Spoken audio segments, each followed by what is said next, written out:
Rangepalli village. నా పేరు మురాడు వెంకటేష్.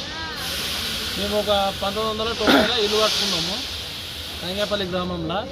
ఈ ఎంఎస్ నగర్ వాళ్ళు కంపెనీ అనేటోడు 2004లో కంపెనీ వేసిండు. అది రోలింగ్ మిల్లు పత్తి కంపెనీ వేస్తా అని చెప్పి రోలింగ్ మిల్లు వేసిండు, స్టీల్ కంపెనీ వేసిండు. తర్వాత పర్నేస్ వేసిండు. ఆ పర్నేస్ వేసి మొత్తం స్క్రాప్ తెచ్చి కాలుస్తే మొత్తం మా ఇంటి పక్కకు ఇంట్లోకి వస్తుంది పొగ. మొత్తం జ్వరాలు, దుర్గ, శబ్దము భరించలేకపోతున్నాం. కలెక్టర్ కూడా ప్రజావాణి వేసినాము. కలెక్టర్కు 10 సార్లు 100 సార్లు ఇచ్చినాము. ఇస్తే ప్రజా సేకరణ పెట్టి పర్మిషన్ ఇస్తామని చెప్పిండు కలెక్టర్. 2 కలెక్టర్లు వచ్చారు, క్యాన్సల్ అయింది. ఇప్పుడు మళ్ళా ఏ అనుమతులు లేకుండా 200 టన్నుల బట్టేస్తుండు. జింక్ ప్లాంట్ వేసిండు. ఏ